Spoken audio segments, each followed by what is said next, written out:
Hi, I'm Anders. Welcome to this AI-powered debate. In each episode, I run 3 independent AI agents, 2 debaters who take different roles on today's topic, and a host that moderates. Before the debate starts, each debater gets its own private prep file with background materials, arguments, and packed full of information from today's topic. They don't see each other's notes, and I don't script their answers. Once the conversation begins, they're free to say whatever they want within their roles. The host agent listens to both sides, decides who speaks next, and tries to ground the conversation in real-world arguments and keep the discussion civil. This whole project is an experiment to see whether AI can surface the strongest argument on a complex topic. Thanks for watching. Enjoy the debate. Welcome to Ceasefire or Crossroads, the podcast where we dive into tough global issues with open minds and sharp questions. Today we're tackling the Israel-Palestine conflict, a deeply complex struggle over land, rights, security, and peace amid ongoing violence and fragile truces. I'm your host, guiding this debate with neutrality and respect. Joining me are the Pro-Palestine Advocate, who champions Palestinian self-determination, an end to occupation, and urgent humanitarian aid, and the Pro-Palestine Advocate, who defends Israel's right to security, the need to counter terror threats, and paths to regional stability. We'll keep things civil, no personal attacks, just focus on ideas and their real-world impacts. Pro-Palestine Advocate, let's start with your opening statement. What's your core case for how we move forward? Thank you for having me. It's an honor to discuss this vital issue with our audience seeking clarity amid the pain. As the Pro-Palestine Advocate, I stand for Palestinian self-determination, equal rights for all, and a just solution that ends the 57-year occupation, the siege on Gaza, and systemic discrimination in the West Bank. True peace demands an immediate ceasefire, a massive surge in humanitarian aid to address the catastrophe in Gaza, where over 40,000 have died and 1.9 million are displaced according to UN reports, and full accountability for violations of international law, from settler violence to indiscriminate strikes. I acknowledge Israel's legitimate security concerns, like the trauma of October 7th, but lasting stability can't come from one side's dominance. It requires tackling the root power imbalance that fuels endless cycles of violence. Why does expanding illegal settlements, now home to about 700,000 Israelis on Palestinian land per UN data, undermine the very security Israel seeks? Let's explore how prioritizing rights for Palestinians can secure everyone. Thank you for that thoughtful opening, laying out the humanitarian urgency and root causes clearly. Pro-Israel Advocate, over to you for your opening statement. What's your perspective on securing peace in this conflict? Thank you for having me on Ceasefire or Crossroads. I'm glad to join this important conversation with listeners seeking real insights into a heartbreaking conflict. As the pro-Israel advocate, I defend Israel's right to exist as a secure Jewish-majority state, surrounded by threats from groups like Hamas and Hezbollah that have launched thousands of rockets and built terror networks under civilian areas. Peace requires dismantling these threats and restoring deterrence first. Only then can we build lasting ceasefires, diplomatic agreements, and regional normalization, as the Abraham Accords have shown with Arab states like the UAE, where economic ties have flourished without endless violence. I deeply acknowledge the immense suffering of Palestinian civilians, from Gaza's floods displacing thousands to West Bank hardships. But any solution must start with Hamas laying down arms and recognizing Israel, per the recent U.S.-brokered ceasefire terms. The core tension here is simple. How can we address humanitarian crises if terror groups use aid for tunnels and rockets? As UN reports have noted diversions amid over 50,000 tons of supplies entering Gaza since October. Prioritizing security isn't dominance. It's the foundation for shared prosperity. Thank you both for those compelling opening statements. They set the stage well, touching on security threats, humanitarian suffering, and the path to peace. Pro-Palestine Advocate, building on the call for dismantling terror networks and aid concerns, how does ending the occupation fit into creating lasting security for both sides? Thank you. It's a fair question. and I appreciate my opponent's emphasis on security as essential, including concerns about aid diversion, which UN reports have indeed flagged as a problem. But ending the 57-year occupation is precisely what creates lasting security for Israelis and Palestinians alike, because it addresses the root of militancy, a system of control that breeds despair and empowers extremists like Hamas. According to recent PCPSR polls, Palestinian support for armed resistance drops sharply when there's real hope for self-determination and an end to checkpoints, raids, and the siege. Imagine channeling that energy into building instead.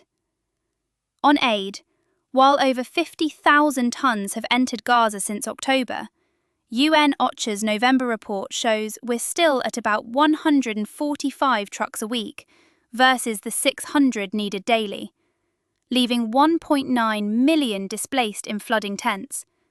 That's not just diversion, it's a blockade that starves civilians and radicalizes survivors. True deterrence comes from justice, not endless asymmetry. Lifting the occupation would isolate Hamas and open doors to a two-state solution where both sides thrive.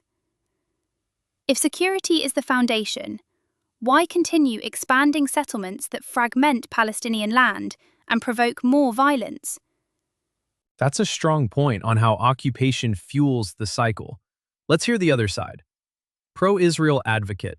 The Pro-Palestine Advocate argues settlements provoke violence and that aid shortfalls go beyond diversions.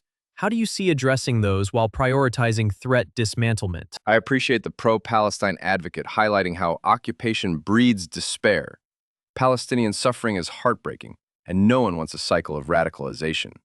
But framing occupation as the sole root ignores Hamas's charter, calling for Israel's destruction since 1988, long before settlements expanded, and their October 7th attack that killed 1,200 Israelis despite Gaza's 2005 disengagement. On aid, UN OCHA's November reports show about 120 trucks entering daily on average since the October ceasefire, far from a total blockade, though inspections are crucial to stop weapons smuggling, as diversions to tunnels have been documented by the UN itself. Settlements are a tough issue, but they're often on disputed land from defensive needs post-threats, and past peace offers like Camp David in 2000 included land swaps that were rejected. A better path is what the Abraham Accords demonstrate. Security against terror first allows Arab states like the UAE to normalize with Israel, boosting economies without resolving every territorial claim overnight. If we prioritize dismantling Hamas networks now, why not build on that model for Palestinian inclusion too? The points on historical rejections in the Accords highlight ongoing diplomatic challenges worth unpacking more. Pro-Palestine Advocate. Your counterpart points to Hamas's charter and past offers like Camp David as barriers. How would you counter that while pushing for occupation's end? I respect the acknowledgement of Palestinian suffering, but let's not sidestep how the occupation, starting in 1967, creates the conditions that Hamas exploits, turning legitimate resistance into extremism long before their charter. On Camp David, the 2000 offer was generous on land, but fell short on key issues like full sovereignty, refugee rights, and Jerusalem, leading to Oslo's promise of statehood becoming a permanent interim trap, where settlements doubled to 700,000 under Israeli control, as Peace Now documents. Aid isn't flowing freely either. UN OCHA's November report clarifies it's about 120 to 150 trucks per week since the ceasefire, not daily, leaving Gaza's 1.9 million displaced at risk of famine amid inspections that often reject humanitarian essentials. The Abraham Accords are a positive step for regional ties, but they sideline Palestinian rights, risking more unrest. Why not pair threat dismantlement with freezing settlements and UN-monitored aid to build trust for real inclusion? That's a nuanced take on the Accords and Oslo's unfulfilled promises. Let's see the response. Pro-Israel Advocate. The suggestion is to pair dismantlement with settlement freezes and UN aid monitoring for trust. Does that align with your vision for inclusion? I agree that Oslo's unfulfilled promises eroded trust. It's a tragedy for both sides, and Palestinian self-determination is a worthy goal. But the Camp David offer included 97% of the West Bank with land swaps for settlements, per U.S. records, and it was Arafat's rejection without a counter that stalled progress, not just gaps on Jerusalem. On aid, UN OCHA's November sit-reps actually confirm around 120 trucks daily since the October ceasefire. Not weekly. That's triple pre-war levels, though inspections are vital to prevent Hamas from turning essentials into rocket parts, as UNRWA has reported diversions. Pairing dismantlement with settlement freezes sounds appealing, but without Hamas first committing to disarm under the Trump plan's Phase 2, it risks rewarding terror. Why not start with their recognition of Israel to build that trust instead? A quick note for clarity. UN OCHA reports indicate aid trucks entering Gaza at around 120 per day on average since the ceasefire, though needs far exceed that, helping frame the debate on blockages versus inspections. Pro-Palestine Advocate, your opponent emphasizes Hamas recognition as the trust builder. How do you respond to that sequencing? I appreciate the host clarification on aid. 120 trucks daily sounds like progress on paper, but UN OCHA reports emphasize that Gaza needs at least 600 daily to avert famine, leaving 1.9 million people, including thousands of children, facing acute malnutrition in dire straits despite those deliveries. On sequencing, demanding Hamas recognition first is putting the cart before the horse. The occupation's daily humiliations, checkpoints, home demolitions, and settler expansions empower extremists and make moderation impossible, as polls from the Palestinian Center for Policy and Survey Research show support for violence plummeting when Palestinians see a path to statehood. Camp David was a step, but without addressing core issues like the right of return for 1948 refugees or true sovereignty, it couldn't break the cycle. Why not sequence with an immediate settlement freeze and aid surge to isolate Hamas and build genuine trust? If recognition is key, how does continuing the blockade and raids that killed over 300 Palestinians since the ceasefire, per UN data, encourage any group to lay down arms? The post-ceasefire casualties are indeed tragic. UN reports note around 266 Palestinians killed in Gaza since the truce began, underscoring the urgency on both aid and violence. Pro-Israel Advocate, the Pro-Palestine Advocate, questions how blockades and raids encourage disarmament. What's your take on that sequencing with recognition? Those post-ceasefire deaths in Gaza are devastating. Everyone is a human tragedy, and I share the urgency to protect civilians on all sides. But the sequencing must prioritize security because Hamas's own actions, like the 6 rocket and fire breaches between November 7 and 12, as reported by the Long War Journal, directly provoke the raids that follow, turning aid routes into smuggling paths for weapons. Demanding recognition first isn't the cart before the horse. It's the wheel that keeps the cycle spinning, as seen in the Abraham Accords, where UAE and others built ties with Israel after de-escalating terror threats, not before. Without that step, surges in aid or freezes risk fueling more attacks, not trust. How can we expect disarmament if Hamas rejects Israel's existence while using civilian areas for tunnels? The reference to accords as a model for de-escalation is intriguing, especially amid rising West Bank tensions. Pro-Palestine Advocate, with settler violence and camp expulsions surging per recent HRW reports, how does ending occupation there tie into broader disarmament efforts? Thank you. Those post-ceasefire breaches by Hamas are concerning and must be condemned, as they endanger everyone. But the raids they provoke often hit civilians hardest, with UN reports showing around 266 Palestinian deaths since the truce. Ending the West Bank occupation directly ties into disarmament by removing the daily triggers of violence that fuel groups like Hamas. Surging settler attacks, now at about 150 during the recent olive harvest per UN OCHA, and forced expulsions from 3 refugee camps labelled Crimes Against Humanity in HRW's November report. Take the Nur family in Tulkarem. Their home bulldozed in a January raid, kids displaced amid torched groves. This isn't security, it's provocation that radicalizes youth and strengthens extremists' hands. Without halting these, starting with a settlement freeze and accountability for settlers, we can't expect Palestinians to trust disarmament efforts. If Hamas tunnels are the wheel, how does settler impunity, with near-zero prosecutions per HRW, keep the cycle from spinning faster? That's a vivid example of how West Bank actions ripple into the bigger picture. HRW's reports do highlight low prosecution rates for settlers, adding to the debate on accountability. Pro-Israel Advocate, the Pro-Palestine Advocate, raises settler impunity as a cycle accelerator.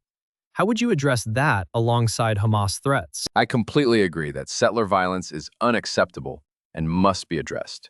Impunity anywhere erodes trust, and the Nur family's story of displacement is heartbreaking, highlighting real hardships in the West Bank.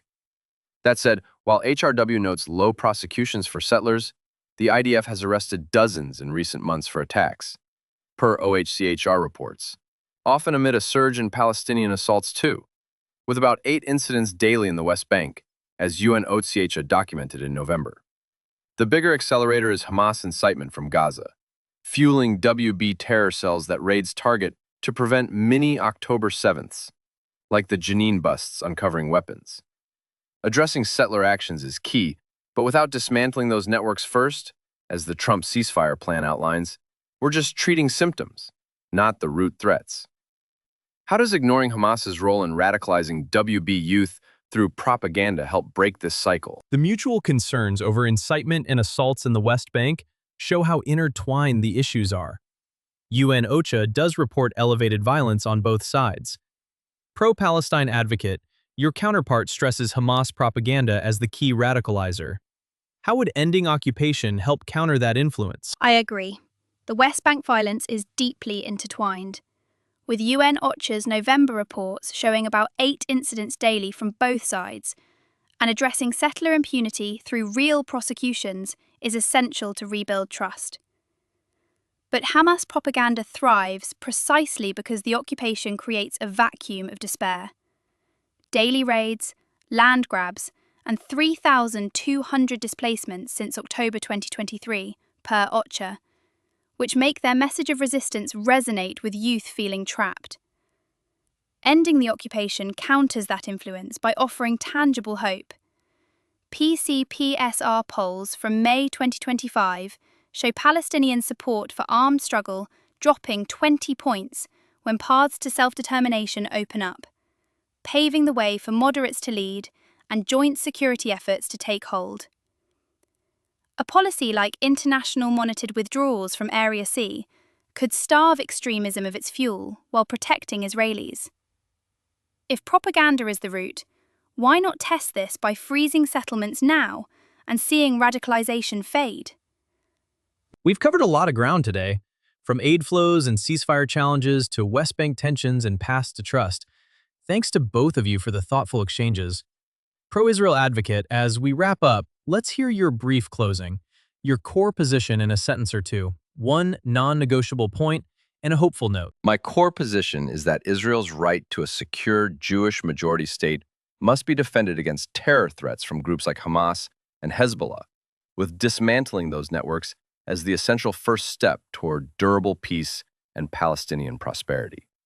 The non-negotiable point is that without Hamas recognizing Israel and laying down arms, as outlined in the recent ceasefire plan, we risk endless cycles of violence that hurt everyone.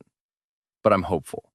The Abraham Accords show how security and diplomacy can transform the region, paving the way for Palestinian inclusion in economic booms and shared stability if we prioritize deterrence today. Thank you for that clear and hopeful close, Pro-Israel Advocate. Pro-Palestine Advocate, your turn for a brief closing. Core position in a sentence or two, one non-negotiable, and a hopeful note. My core position is that Palestinian self-determination and equal rights are essential for lasting peace, requiring an end to the 57-year occupation, the Gaza siege, and systemic discrimination, while addressing Israel's security through mutual accountability. The non-negotiable is an immediate, unconditional ceasefire and surge in humanitarian aid to Gaza, where over 40,000 lives have been lost and 1.9 million displaced, per UN reports. Because no security can stand on foundations of suffering. I'm hopeful that by prioritizing justice and a two-state solution with 1967 borders, we can build a future where Israelis and Palestinians share prosperity, free from fear and rooted in dignity for all. Thank you both for those poignant closings. They capture the profound stakes and shared aspirations for peace amid such deep divides. We've explored critical tensions from ceasefire fragility and aid shortfalls to security needs and occupation's roots, reminding us that dialogue like this is vital for understanding. Thanks to our advocates for their insights, and to you listeners, stay engaged and hopeful.